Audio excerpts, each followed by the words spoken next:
மக்களின் கனவு இல்லங்களை அழகாக வடிவமைக்கும் விஜயன் தமிழ்நாட்டில் பல அம்யூனிட்டிஸ்களை அறிமுகப்படுத்திய முதல் டெவலப்பர். நட்சத்திர எழுத்தாளர் ரா முருகவேலின் மிளிர்கள் இப்போது ஆடியோ ஃபார்மேட்டில் உங்கள் விகடன் பிளேயில். இப்பவே விகடன் ஆப்பை இன்ஸ்டால் பண்ணுங்க. பிளே ஐகானை கிளிக் பண்ணி மிளிர்கள் கேளுங்க. டொனால்ட் ட்ரம்ப் ஏற்கனவே இந்தியா மேல 25% வரி விதிப்பு செஞ்சிருக்காரு. அது போக ரஷ்யா கிட்ட இருந்து என்ன வாங்கிட்டே இருக்கீங்களா, அதுக்கு கூடுதலா ஒரு பெனால்டி போட போறேன் அப்படின்னு சொல்லியிருந்தாரு இல்லையா. இப்போ திடீர்னு ரஷ்யா கிட்ட இவங்க என்ன வாங்குறது நிறுத்த மாதிரி தெரியல. என்ன வாங்குறதோடு இல்லாம அதை வேற மார்க்கெட்டுக்கு நிறைய ப்ராஃபிட்டோட வச்சு விற்கிறாங்க இந்தியா. அதனால இதை எங்களால ஏத்துக்க முடியாது. உக்ரைன்ல அத்தனை பேருனுடைய உயிர்கள் போய்கிட்டு இருக்கு. இதுக்கெல்லாம் இந்தியாவும் ஒரு காரணமா இருக்கு. அதனால இதுக்கப்புறம் நான் வரியை இன்க்ரீஸ் பண்ணிக்கிட்டே இருக்க போறேன் அப்படின்னு டொனால்ட் ட்ரம்ப் திரும்பவும் மிரட்டல் விட்டுருக்காரு. ஆமா, அதுவும் இந்தியா வெளி சந்தையில விக்குது அப்படின்னு சொல்லி இருக்கிறாரு. அது யாரு ஒருவேளை நண்பர்கள் விற்கிறாங்களோ, ஜியோட நண்பர்ல யாரோ ஒருத்தவங்க விக்கிறாங்கன்னு நினைக்கிறேன். எதுவும் இந்த பாதிப்பு இல்லாம கண்டிப்பா பாத்துப்பாரு நினைக்கிறேன். ஆமா, ஆனா இப்ப ரொம்ப அமைதியாவே இருந்தாங்கல்ல இந்த விஷயத்துல. இப்ப வெளியுறவுத்துறையோட செய்தி தொடர்பாளர் ரந்தீர் ஜெய்ஸ்வால் ஒரு பிரஸ் மீட் வச்சு இதுல சில விஷயங்களை சொல்லியிருக்காரு. அவர் என்ன சொல்றாரு அப்படின்னா, அமெரிக்கா அவங்களோட அணுசக்தி துறைக்கு யுரேனியம் ஹெக்ஸாஃப்ளூரைடு வாங்குறாங்க ரஷ்யா கிட்ட இருந்து. அதே மாதிரி அந்த பல்லேடியம் அப்படிங்கிற அந்த உலோகத்தையும் வாங்குறாங்க.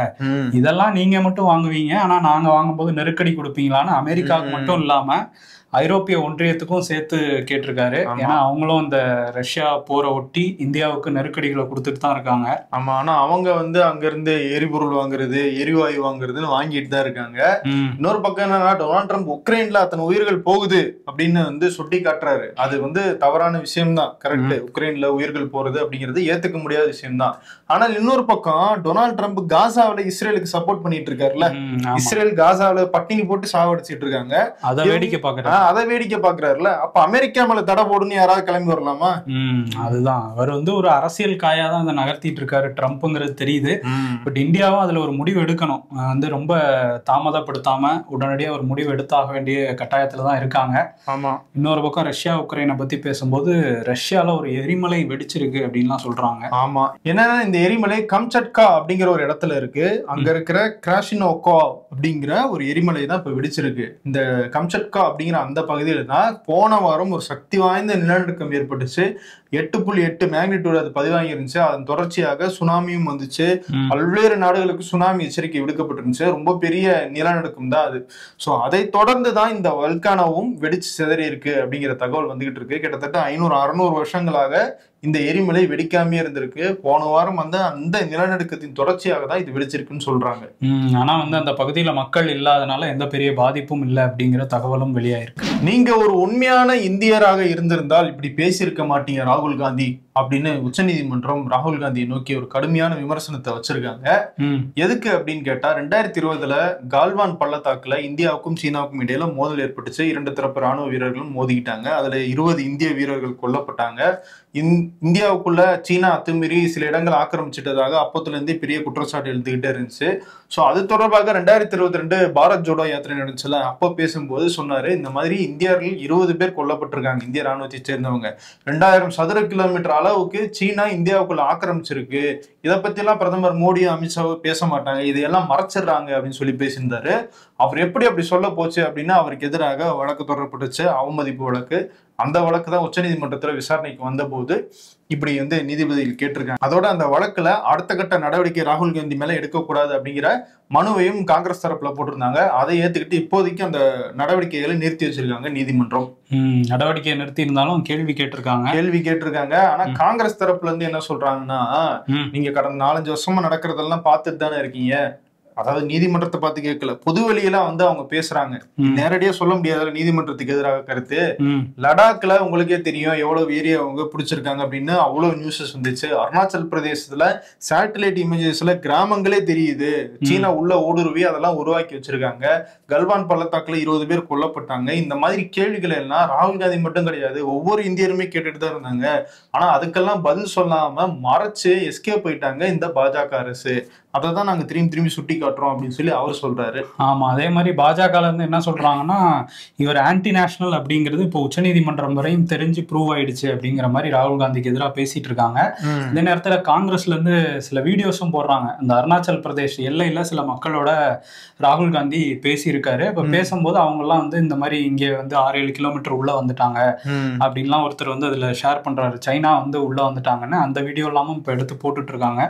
சோ இது ஒரு பிரச்சனையா போயிட்டு இருக்கு. இன்னொரு பக்கம் தேர்தல் ஆணையம் முறைகேடு பண்ணிருக்கு, எங்கிட்ட ஆதாரம் இருக்கு, கர்நாடகால ஒரு மக்களவை தொகுதியில நாங்க எடுத்து வச்சிருக்கோம் அப்படின்னு ராகுல் காந்தி சொல்லியிருந்தாரு. அதை இன்னைக்கு வெளியிட போறோம் அப்படின்னு சொல்லியிருந்தாருல்ல. ஆனா ஷிபு சோரன் அவர் வந்து காலமாயிருக்காரு. அதை ஒட்டி இந்த நிகழ்வு வந்து தள்ளி வச்சிருக்காங்களாம். ஆகஸ்ட் 8ஆம் தேதி அந்த போராட்டத்தை வந்து நடத்துவாரு. அந்த போராட்டத்திலேயே ஆதாரங்களை வெளியிடுவாருன்னு காங்கிரஸ் தரப்புல சொல்றாங்க. இதுக்கு முன்னாடி நிறைய ஆதாரம் வெளியிட்டாரு, இதுவும் நடந்தமா தெரியல. இதுவாவது ஏதாவது நடக்குதான்னு பார்ப்போம். ஆமா, 1.5 லட்சம் போலி வாக்காளர்களை பத்தின ஆதாரம் அப்படின்னு சொல்றாரு. அது அன்னைக்குதான் நமக்கு தெரியும் என்ன வரப்போகுதுன்னு. கர்நாடகாவை பத்தி பேசும்போது அந்த தர்மஸ்தலா அங்க வந்து அந்த வழக்கு வந்து தொடர்ச்சியா நடந்துகிட்டு இருக்கு. நம்மளுமே அங்க கமெண்ட் ஷோல டீட்டெயிலா அதை பத்தி பேசியிருந்தோம். அந்த தர்மஸ்தலால உள்ள கோயில் மஞ்சுநாத சுவாமி கோயில்ல தர்மகர்த்தாவா இருக்கிறாரு வீரேந்திர ஹெக்டே. இவர் வந்து பாஜகவோட நியமன எம்பியாவும் இருக்காரு. இவரோட குடும்பம், இவரோட சகோதரர் இவங்கெல்லாம் விசாரிக்கணுங்கிறது தான் அங்க உள்ள பகுதி மக்கள் சொல்றது. இப்ப அந்த தூய்மை பணியாளர் சொன்ன குற்றச்சாட்டை வச்சு அவர் 13 இடத்துல பாடியை வந்து நானே புதைச்சிருக்கேன்னு சொல்லியிருந்தாரு. அந்த 13 இடத்தையும் வந்து கூட்டிட்டு போய் அவரே காட்டிட்டு இருக்காரு அந்த ஸ்பெஷல் இன்வெஸ்டிகேஷன் டீமுகிட்ட. ஒரு 10-11 இடம் வரையும் தோண்டிட்டாங்க. இப்ப அதுல 6வது இடத்துல கொஞ்சம் எலும்புகள் வந்து கிடைச்சிருக்கு. 11வது இடத்துலயும் எலும்பு தடயங்கள் வந்து கிடைச்சிருக்கதா சொல்லியிருக்காங்க. ஒரு சேலையுமே அந்த தோண்டும் போது வந்ததா சொல்லியிருக்காங்க. ஸோ இது டீப்பா இன்னும் விசாரிக்கணும், முறையா விசாரிக்கணுங்கிற விஷயம் இருக்கு. ஏன் அப்படின்னா எஸ்ஐடியில் அந்த ஸ்பெஷல் இன்வெஸ்டிகேஷன் டீம்ல ஒருத்தர் வந்து புகார் கொடுத்திருக்காரு. அந்த ஒரு நேத்ராவதி நதியை ஒட்டின ஒரு கிராமத்துல உள்ள ஒரு நபர் வந்து புகார் கொடுத்திருக்காரு. என்னன்னா 15 வருஷத்துக்கு முன்னாடி ஒரு 13ல இருந்து 15 வயசு இருக்கிற ஒரு பொண்ணை வந்து அங்க புதைச்சாங்க. இதை நானே என் கண்ணால பார்த்தேன். அப்ப புகார் கொடுத்தேன், யாருமே வந்து எஃப்ஐஆர் கூட போடல போலீஸ். இப்பயாவது இதை விசாரிங்கன்னு போயிருக்காரு. அவரே வந்து எஸ்ஐடியில் உள்ள ஒரு ஆபீசர் வந்து மிரட்டி இருக்காராம், இந்த புகாரெல்லாம் வாபஸ் வாங்குங்க அப்படின்ட்டு. அப்ப இந்த எஸ்ஐடி எந்த லட்சணத்துல விசாரிப்பாங்கிறதே நமக்கு ஒரு கவலையா தான் இருக்குது.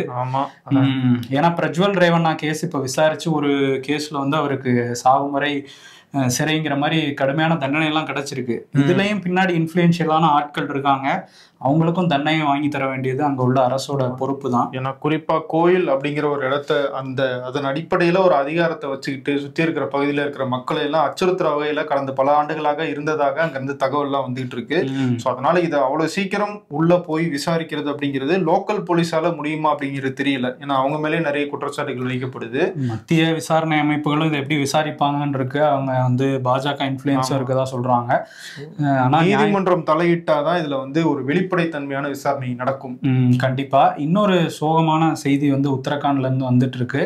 அந்த உத்தரகாஷி மாவட்டம் அந்த மாநிலத்துல அங்க வந்து ஒரு பெரிய மேக வெடிப்பு ஏற்பட்டிருக்கதா சொல்றாங்க.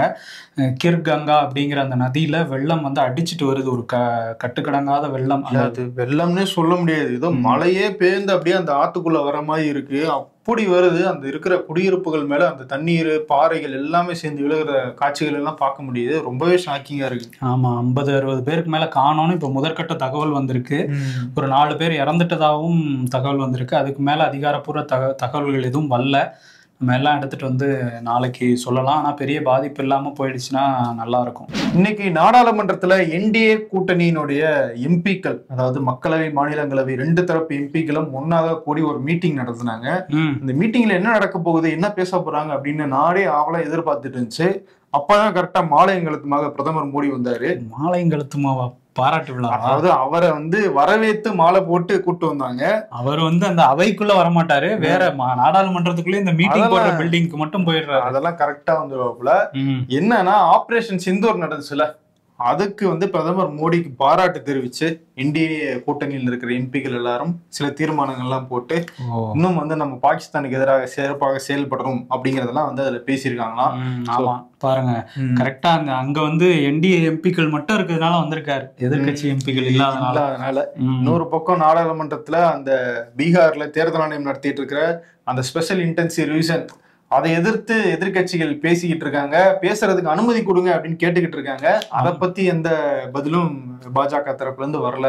ஆமா, ஆனா பிரதமர் மோடி அங்க என்டிஏ எம்பிக்கள் முன்னாடி என்ன சொல்லியிருக்காருன்னா, அவங்க ஆபரேஷன் சிந்தூரை பத்தி பேசுங்கன்னு சொல்லி அவங்களுக்கே அவங்க சூடு வச்சுக்கிட்டாங்க எதிர்கட்சிகள். இப்ப நாட்டு மக்களுக்கு நம்ம செஞ்ச சேவை வந்து இப்ப தெரிய வந்திருக்கு அப்படின்னு பெருமையா பேசிட்டு இருந்தாரு.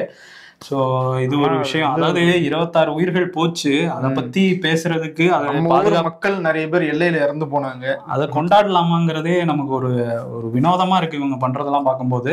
அதுக்கு பதிலடி கொடுத்ததை மட்டும் பேசிட்டு அதுக்கு ஒரு பாராட்டு விழானா இது என்ன மனநிலை? எந்த நாட்டுக்கு ஒரு அச்சுறுத்தல் இன்னொரு நாட்டுக்கிட்ட இருந்து வந்தாலும் அந்த நாடு ரெஸ்பாண்ட் பண்ணதான் போறாங்க. அப்படிதான் ஒரு கடமையாக தான் இந்தியாவும் இந்திய ராணுவமும் செஞ்சிருக்காங்க. ஆமா, இது வந்து முப்படைகளுக்கு போக வேண்டிய கிரெடிட் எப்படி மோடி வந்து எடுத்துக்கிறாருன்னு தெரியல. 26 உயிர்கள் வந்து இறந்து போயிருக்காங்க, அதுக்கு மேல ஒரு கொண்டாட்டம்னா புரியல. சரி, ஓகே. இன்னொரு விஷயம் என்னன்னா, நாடாளுமன்றத்துல 2 அவையுமே இன்னைக்கு ஒத்தி வச்சுட்டாங்க. ஏன்னா அந்த பீகார்ல அந்த ஸ்பெஷல் இன்டென்சிவ் ரிவிஷன் பத்தி பேசணும்னு கேட்டதுனால அதை ஒத்துக்கல.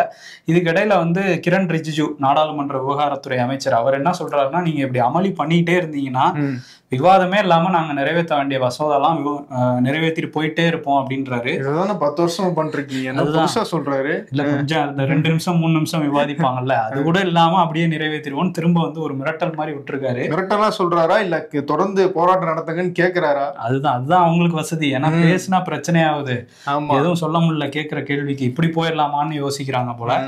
இதுல என்னன்னா கொஞ்ச நேரம் ராஜ்யசபா மட்டும் நடந்தது. ஆமா, அதுலதான் வந்து மணிப்பூர்ல குடியரசுத் தலைவனுடைய ஆட்சியை நீட்டிக்கிறது தொடர்பான அந்த ஒப்புதல் வந்து ராஜ்யசபால கொடுக்கப்பட்டிருக்கு. ஆமா, அதுல கொஞ்ச நேரம் கார்கேக்கும் பேச நேரம் கிடைச்சது. அவர் வந்து இப்ப ராஜ்யசபா தலைவரா ஹரிவன்ஷ் சிங் அவர் தான் இருக்காரு. ஏன்னா ஜெகதீப் தன்கர் போயிட்டாருல்ல, அவரை நோக்கி அந்த சேரை நோக்கியே ஒரு கேள்வியை வச்சிருந்தாரு.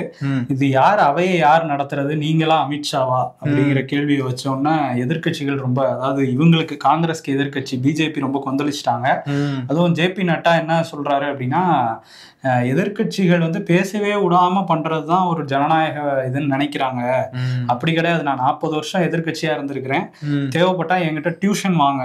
40 வருஷம் இருந்திருக்காரு. 40 வருஷம் அவர் எதிர்கட்சி பாஜகல இருந்தது சொல்றாருன்னு நினைக்கிறேன். அவர் வந்து எப்படி நடந்துக்கணுங்கிறத என்கிட்ட வந்து டியூஷன் எடுத்துக்குங்க, ஃபீஸ் இல்லாம கூட பண்ணி தரேங்கிற மாதிரி அவர் சொல்றாரு. ஏன்னா அவருக்கு அமைச்சர் பொறுப்பு இருக்கு, தலைவர் பதவி அமித்ஷாவே பாத்துக்கிறாருன்னு நினைக்கிறேன். சரி, பார்ட் டைமா டியூஷனாவது எடுக்கலாம்னு நினைக்கிறாரு போல. அது என்னன்னா, குறிப்பா அவைக்குள்ள வந்து CASF அந்த படையை சேர்ந்த போலீசார் வந்துட்டாங்க அப்படிங்கிற குற்றச்சாட்டை வந்து எதிர்கட்சிகள் வைக்கிறாங்க. ஆனா அவங்களா இல்ல, வழக்கமான அவை காவலர்கள் தான் நாங்க உள்ள விட்டுருக்கோம் அப்படிங்கறது பாஜக தரப்புல இருந்து சொன்னது. சோ அந்த விவாதத்துல தான் இந்த மாதிரி பேச்சுகள்லாம் வர ஆரம்பிச்சது. ஆமா, கார்கே அதை பத்தி லெட்டர்லாம் கூட எழுதியிருந்தாரு, அதெல்லாம் ஃபேக் அப்படின்னு சொல்லிட்டு தான் கோபமா சொல்றாங்க பாஜக. இப்போ இன்னொரு விஷயம் என்னன்னா, இந்த நம்ம காங்கிரஸ் எம்பி, நம்ம மாநிலத்தை சேர்ந்த காங்கிரஸ் எம்பி சுதா, அவங்க வாக்கிங் போகும்போது செயினை அறுத்துட்டு போயிட்டான் ஒருத்தன் அப்படிங்கிற மாதிரி புகார்லாம் கொடுத்துருக்காங்க டெல்லி போலீஸில்.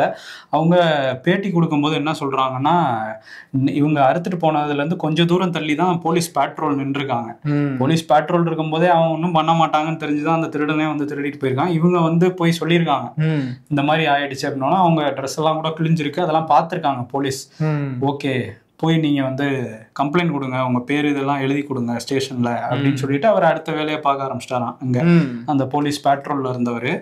நம்ம ஊர்லலாம் நம்ம போய் சொன்னோம்னா உடனே வாக்கி டாக்கில சொல்லி அடுத்த சிக்னல்ல பிடிக்க சொல்லுவாங்க, அடையாளம்லாம் சொல்றோம். ஆனா எதுவுமே கண்டுக்காம இப்படி அலட்சியமா இருக்காங்க. நீ டெல்லியில ஹிந்தி படத்தெல்லாம் அந்த மாதிரி சீன்ஸ் எடுக்க மாட்டாங்க போல இருக்கு. போலீஸுக்கு அதெல்லாம் தெரியல, ட்ரைனிங்கும் தரது இல்லை போல இருக்கு. அதனால அவர் வந்து நீங்க போய் கம்ப்ளைண்ட் பண்ணுங்க பாத்துக்கலாங்கிற மாதிரி அவர் வேலையை அவர் வேலைன்னா என்ன ரீல்ஸ் ஏதாவது பார்த்துட்டு இருந்திருப்பாருன்னு நினைக்கிறேன். சரி, இன்னொரு விஷயத்துலயும் டெல்லி போலீஸ் வந்து சொதப்பிருக்காங்க. என்ன அப்படின்னா, அந்த இப்போ வந்து சுதந்திர தினம் வரப்போது, ரெட் ஃபோர்ட்ல பிரதமர் வந்து பேச போறாரு. செங்கோட்டையை சுத்தி அந்த பாதுகாப்பு அப்படிங்கிறது பலப்படுத்தி இருக்காங்க. இதுல ஒரு ட்ரில் பண்ணுவாங்கல்ல, ஒரு ஒத்திகை மாதிரி பார்ப்பாங்கல்ல, அதுல போலீஸ் எல்லாம் நிறுத்தி வச்சுட்டு ஒத்திகை பார்க்கலான்னு சொல்லிட்டு என்ன பண்ணிருக்காங்க, மஃப்டில சில பேரை வந்து பொதுமக்கள் மாதிரியே உள்ள வர மாதிரியே அவங்கள செக் பண்ணி உள்ள அனுப்புற மாதிரி ஒரு ஒத்திகை பார்த்துருக்காங்க. சரி, இதுல ஒருத்தரோட உடம்புல டம்மி பாம் வச்சு அனுப்பிச்சிருக்காங்க. பார்த்தா இவர் எல்லா செக்யூரிட்டி செக்லையும் கடந்து உள்ள போயிட்டாரு ரெட் ஃபோர்ட்டுக்குள்ளே. டம்மி பாமே உங்களால கண்டுபிடிக்க முடியலன்னு சொல்லி 7 பேரை இப்ப டெல்லி போலீஸ் சஸ்பெண்ட் பண்ணிருக்காங்க. ஓ, நல்ல வேளை முன்னாடி ஒரு ஒத்திகை நடத்தினாங்க. இப்படி இருக்கிறாங்க, ஒரு ஒத்திகையில கூட ஒழுங்கா பண்ணலாங்கும் போது இப்ப 7 பேரை சஸ்பெண்ட் பண்ணிட்டு வேற ஆளை மாத்திருக்காங்க. ஆனா எதிர்க்கட்சிகள் சொல்றது அமித்ஷா மாத்தினா சரியாயிடும், அவர் கையில தான் இருக்கு காவல்துறை அப்படின்னு சொல்றாங்க. நடிகை ஊர்வசிக்கு உள்ளொழுக்கு அப்படிங்கிற ஒரு மலையாள படத்துக்காக சிறந்த துணை நடிகர் அப்படிங்கிற அந்த தேசிய விருது அறிவிச்சாங்க. ஸோ அதில் அவங்களுக்கு கொஞ்சம் மன வருத்தம் இருக்கு அப்படிங்கிறத வந்து வெளியே சொல்லியிருந்தாங்க. என்னன்னா, ஏன் துணை நடிகை அப்படிங்கறத கொடுத்துருக்காங்க, நான் வந்து சிறந்த நடிகர் அப்படிங்கிறது தான் எனக்கு கொடுத்துருக்கணும், ஏன் இந்த மாதிரியான பாகுபாடு காட்டுறீங்க, இது வந்து ரொம்ப தவறானது, என்னுடைய நடிப்புக்கு தான் நீங்க கொடுக்குறீங்க, அதனால நடிகை அப்படிங்கிற அந்த விருதை தான் கொடுத்துருக்கணும். இப்ப என்னன்னா, இது எனக்காக மட்டும் நான் பேசல, இப்ப அடுத்த ஹீரோயின்ஸ் இந்த மாதிரி கேரக்டர்ஸ் எல்லாம் எடுத்து நடிக்கிறாங்க, அவங்களும் கேட்கறாங்க, அப்போ நம்ம வந்து மெயினா இருக்கிறவங்களுக்கு தான் அந்த நடிகை நடிகர் அப்படிங்கிற விருதெல்லாம் போகுமா, நமக்கு அது வராதா அப்படிங்கிற கேள்விலாம் கேட்கிறாங்க. அதனால இது என்னால ஏத்துக்க முடியல, இந்த கேள்வி நான் கேட்கதான் செய்வேன் அப்படின்னு சொல்லி அவங்க வெளிப்படையா பேசியிருக்காங்க.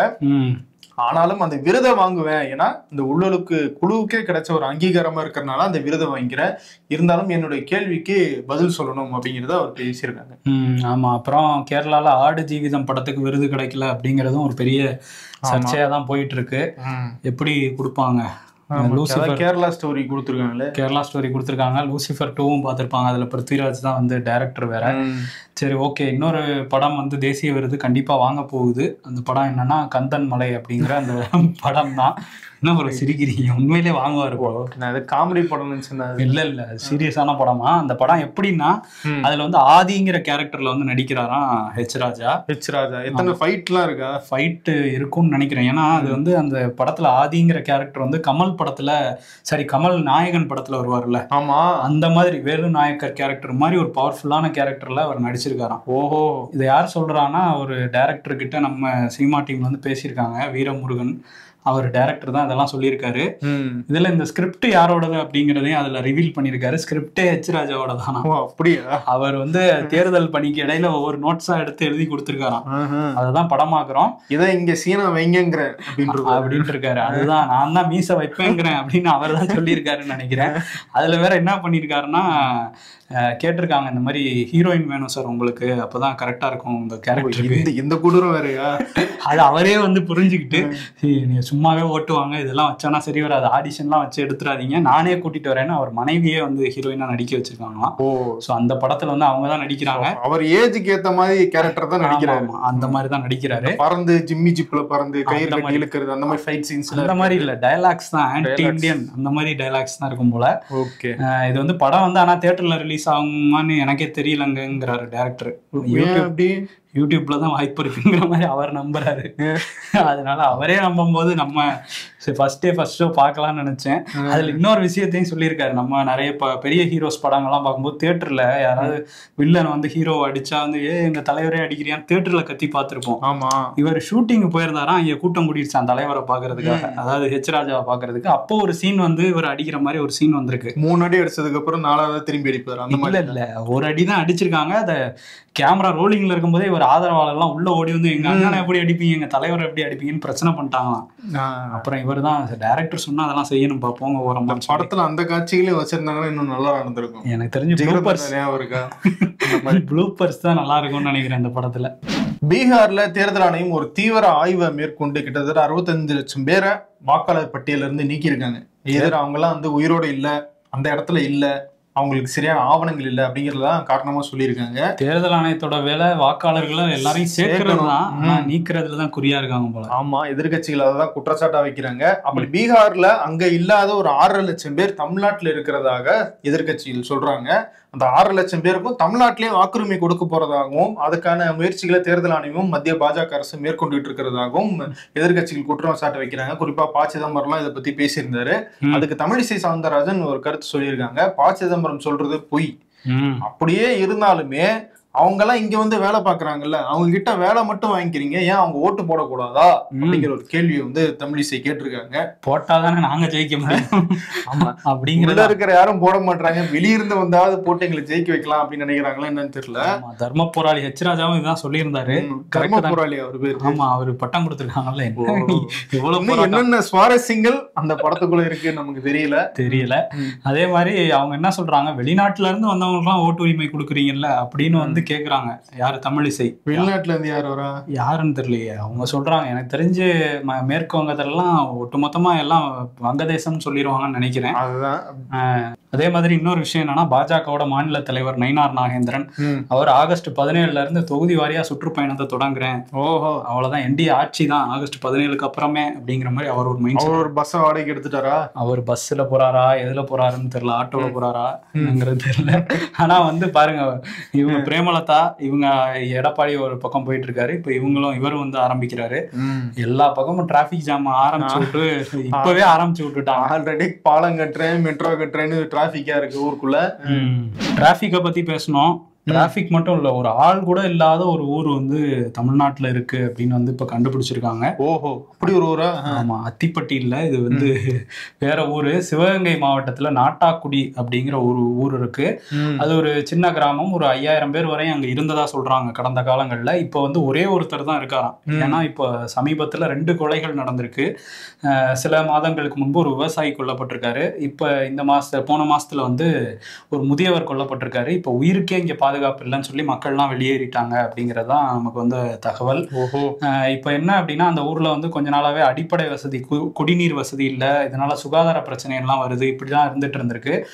ஒரு கட்டத்துல அங்க யாருமே வந்து பொண்ணு கொடுக்கறதும் இல்ல, பொண்ணு எடுக்கிறதும் இல்லையா. ஏன்னா ஊருக்கு வந்தா தண்ணியே இருக்க மாட்டேங்குது, எதுவுமே இருக்க மாட்டேங்குது அப்படிங்கிற மாதிரி இருந்தது. இப்ப பாதுகாப்பும் இல்லைன்னொன்னே அந்த மக்கள் வந்து பக்கத்துல உள்ள ஊர்களுக்கு பொழப்பு தேடி அவங்க வந்து வெளியே போயிட்டாங்களாம். பட் சொந்த மண்ணில் கூட இருக்க முடியாத அளவுக்கு ஒரு நிலைமைக்கு தள்ளினது அரசு தான் அப்படின்னு சொல்லி எதிர்கட்சிகள் எல்லாமும் இப்போ இதை கையில் எடுத்திருக்காங்க. கிட்டத்தட்ட அத்திப்பட்டி மாதிரி தான், ஒரு கிராமத்தையே மறந்துருக்காங்க. கொடூரம் தான். அதே மாதிரி மழையுமே பல மாவட்டங்களில் பெஞ்சிட்டு இருக்கு. ஆமா, குறிப்பா நீலகிரிக்கு இன்னைக்கு ரெட் அலர்ட் கொடுத்துருக்காங்க. தீவிரமான மழை பெய்யக்கூடும் அப்படிங்கிற ஒரு எச்சரிக்கை இருக்கிறதுனால மக்கள்லாம் கொஞ்சம் உஷாரா இருக்கேன் அப்படின்னு சொல்லியிருக்காங்க. அதே மாதிரி தென்காசிக்கும் தேனிக்கும் ஆரஞ்சு அலர்ட் கொடுத்துருக்காங்க. அங்கேயும் கனமழை இருக்கக்கூடும் அப்படிங்கிற எச்சரிக்கையை வானிலை ஆய்வு மையம் கொடுத்துருக்காங்க. ஓகே, சேஃப்டியா இருந்துக்குங்க அங்க உள்ள மக்கள்லாம். பெங்காலி அப்படிங்கிற அந்த ஒரு மொழி, அதை வந்து மேற்கு வங்கத்துல அதிகமாக பேசுறாங்கன்னு தெரியும். அந்த மண்ணினுடைய மொழி அப்படிங்கிறது எல்லாருக்குமே தெரிஞ்சதுதான். ஆனா டெல்லி காவல்துறை அது வந்து பங்களாதேஷினுடைய மொழி அப்படின்னு ஒரு அறிக்கை கொடுத்துருக்காங்க. வேலைதான் பாக்குறது இல்லைன்னா ஜென்ரல் நாலேஜ் இல்லையா டெல்லி போலீஸ்? இப்போ வரைக்குமே ஹிந்தி தான் நேஷனல் லாங்குவேஜ் சொல்லிட்டு இருக்காங்களே.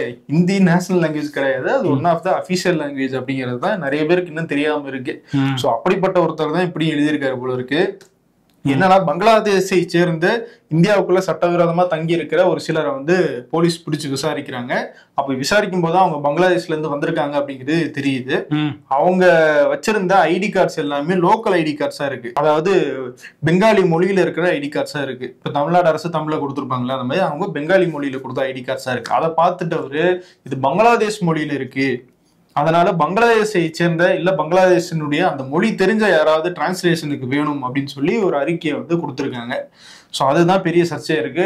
மம்தா பானர்ஜி இதை கையில் எடுத்துட்டாங்க. பாத்தீங்களா, இப்படிதான் வந்து வெஸ்ட் பெங்கால் ட்ரீட் பண்ணப்படுது மத்திய அரசால, இது வந்து ஒரு பொது எண்ணமாக மாறிடுச்சு அப்படின்ட்டு முதலமைச்சர் ஸ்டாலினும் அதை தான் கண்டிச்சிருக்காரு.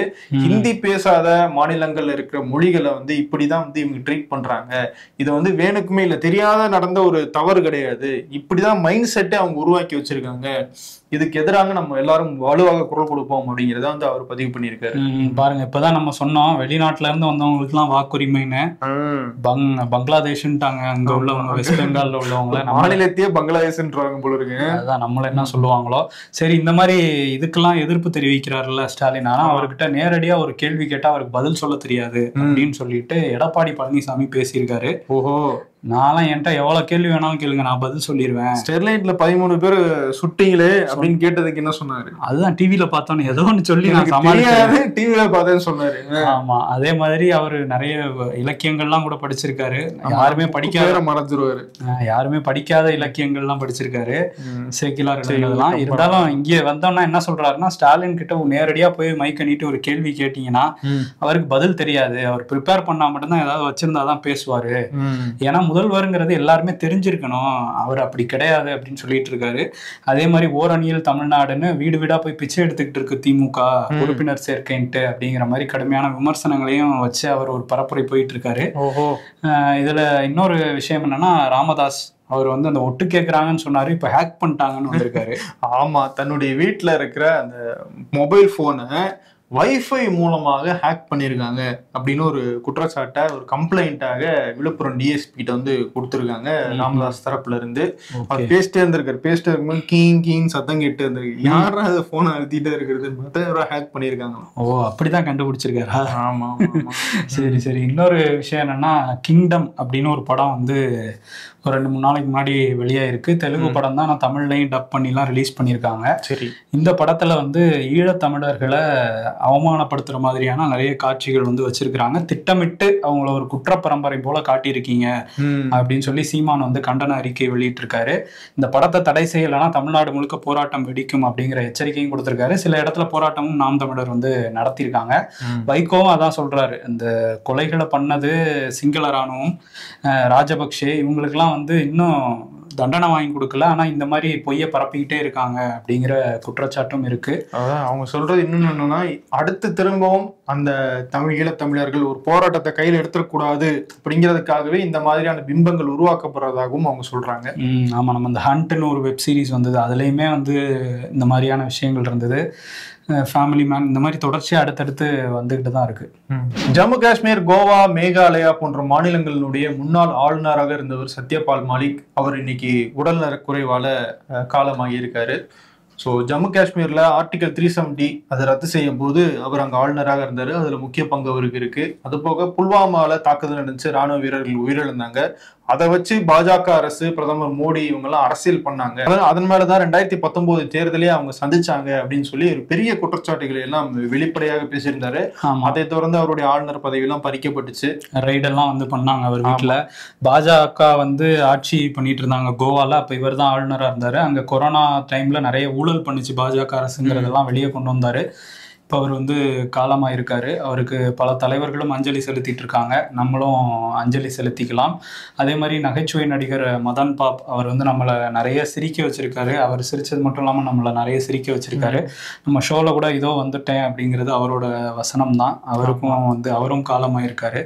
அவருக்கும் அஞ்சலி செலுத்திக்கலாம்.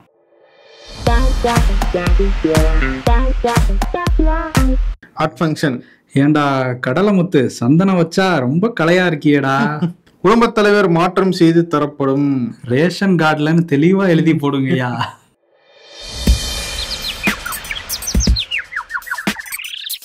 சந்தோஷம் வந்துருச்சா? ராசி பலன்ல மட்டும்தான் வந்திருக்கு, லைஃப்ல இன்னும் வரல. வருமா? அரசியலில் எனக்கென்ற சுயமரியாதை இருக்கிறது. ஓபிஎஸ் இல்லாததையும் பொல்லாததையும் பேசுறதே உங்களுக்கு வழக்கமா போச்சு. இதோ வந்துட்டேன். விருது யாருக்கு கொடுக்கலாம்? விருது பிரதமர் மோடியும் ட்ரம்ப்பும் நண்பர்கள் அப்படின்னு நம்ம நினைச்சிட்டு இருந்தோம். அவங்களும் அதான் சொல்லிட்டு இருந்தாங்க. அப்கி பார் ட்ரம்ப் சர்க்கார் அப்படின்லாம் வந்து ஒரு நிகழ்ச்சியெல்லாம் நடத்தினாரு பிரதமர் மோடி இந்தியாவில். ஹவுடி மோடி அங்க அவங்க, இங்க வந்து நமஸ்தே ட்ரம்ப் எல்லாம் நடத்தினாங்க. பட் இப்போ வந்து ஒரு எதிரி நாடு கூட இப்படிலாம் பண்ண மாட்டார் போல ட்ரம்ப். வேணும்னே வந்து இந்தியாவை சீண்டிக்கிட்டே இருக்காரு. ஸோ 2 பேரும் வந்து ஒரு எதிரெது திசையில நிக்கிறதுனால அந்த ரஜினியும் சத்யராஜும் என்னம்மா கண்ணு சௌக்கியமான்னு பாட்டு வரும்ல, ஆமா, அதையே 2 பேருக்கும் வந்து விருதா கொடுத்துடலாம். பட் பேசி ஒரு முடிவுக்கு வரணும் சீக்கிரம் அந்த விஷயத்துல. நன்றி. பிளாட், வில்லா, அபார்ட்மெண்ட், உங்க கனவு எதுவாக இருந்தாலும் அதை அழகான ஓவியமாக கட்டி தருவதில் ஸ்பெஷலிஸ்ட் VGN. 83 ஆண்டுகளாக மக்களின் நம்பிக்கையை பெற்ற ஸ்தாபனம். சென்னையை சுற்றிலும் ஏராளமான புது ப்ராஜெக்டுகள் உங்களுக்காக. நட்சத்திர எழுத்தாளர் ரா முருகவேலின் மிளிர்கள் இப்போது ஆடியோ ஃபார்மேட்டில் உங்கள் விகடன் பிளேயில். இப்பவே விகடன் ஆப்பை இன்ஸ்டால் பண்ணுங்க. பிளே ஐகானை கிளிக் பண்ணி மிளிர்கள் கேளுங்க.